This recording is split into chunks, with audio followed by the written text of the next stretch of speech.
মুর্শিদাবাদে আসন্ন বিধানসভা নির্বাচনের আগে এক নজিরবিহীন এবং চাঞ্চল্যকর পরিস্থিতির সৃষ্টি হয়েছে।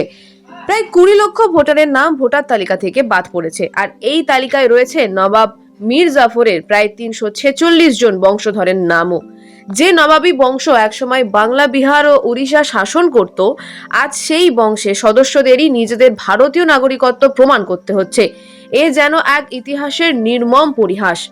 সবচেয়ে অবাক করার বিষয়, ছোটে নবাব নামে পরিচিত 82 বছর বয়সী সৈয়দ মোহাম্মদ রেজা আলী মির্জা এবং তার পরিবারের নামও চূড়ান্ত তালিকা থেকে মুছে ফেলা হয়েছে।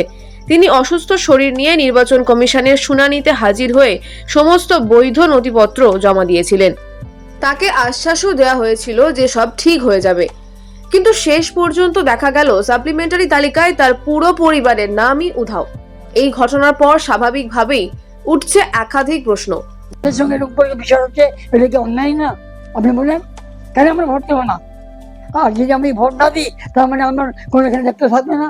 তখন আমাকে না হয় বাংলাদেশ যেতে হবে, না হয় অন্য জায়গায় যেতে হবে। যখন আমি এই মাটির স্বাধীনতা ত্যাগ করবো, প্রত্যেকটা নবাব স্বাধীনতা ত্যাগ করেছে, স্বাধীনতা এখানে স্বাধীনতা ত্যাগ করেছে, আমার বাপদাদাও এখানে স্বাধীনতা ত্যাগ করেছে। হ্যাঁ, আমি এখানে এই মাটির স্বাধীনতা ত্যাগ করবো, তো আমরা কি ভোট? যাদের পূর্বপুরুষ এই অঞ্চলের শাসক ছিলেন, আজ তাদেরই কেন বারবার নিজেদের পরিচয় প্রমাণ করতে হচ্ছে? কোথায় ভুল হচ্ছে? নাকি এর পেছনে রয়েছে আরো বড় কোনো কারণ? অভিযোগ উঠছে যে বিশেষ করে মুসলিম অধ্যুষিত জেলা যেমন মুর্শিদাবাদ ও মালদা, এইসব জায়গায় নামের সামান্য বানান ভুল বা তথ্যে ছোটখাটো অসঙ্গতি দেখিয়ে অনেকের নাম বাদ দেওয়া হচ্ছে। ফলে সাধারণ মানুষের মধ্যে তৈরি হয়েছে এক গভীর অনিশ্চয়তা, ভয় এবং অসহায়ত্ব। এই প্রেক্ষাপটে ইতিহাসের দিকে তাকানো জরুরি। দেশভাগের সময় নবাব ওয়াসিফ আলী মির্জা পাকিস্তানের রাষ্ট্রপতি হওয়ার প্রস্তাব ফিরিয়ে দিয়ে ভারতে থাকার সিদ্ধান্ত নিয়েছিলেন। এমনকি মুর্শিদাবাদ অল্প সময়ের জন্য পাকিস্তানের অন্তর্ভুক্ত হলেও পরে তা ভারতের অংশ হয়ে ওঠে। এতটাই গভীর ছিল এই পরিবারের ভারত প্রেম। কিন্তু আজ সেই পরিবারের উত্তরসূরিদেরই আদালতের দরজায় কড়া নাড়তে হচ্ছে নিজেদের নাগরিকত্ব প্রমাণ করার জন্য।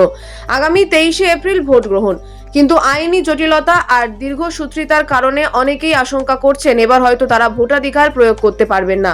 শেষ পর্যন্ত প্রশ্ন একটাই থেকে যায়, যারা এই মাটিরই সন্তান তাদের কেন বারবার প্রমাণ দিতে হবে যে তারা এই দেশের নাগরিক? এটা কি শুধুই প্রশাসনিক ভুল, নাকি এর পিছনে লুকিয়ে আছে আরো বড় কোনো বাস্তবতা? সেটাই এখন ভাবাচ্ছে সবাইকে।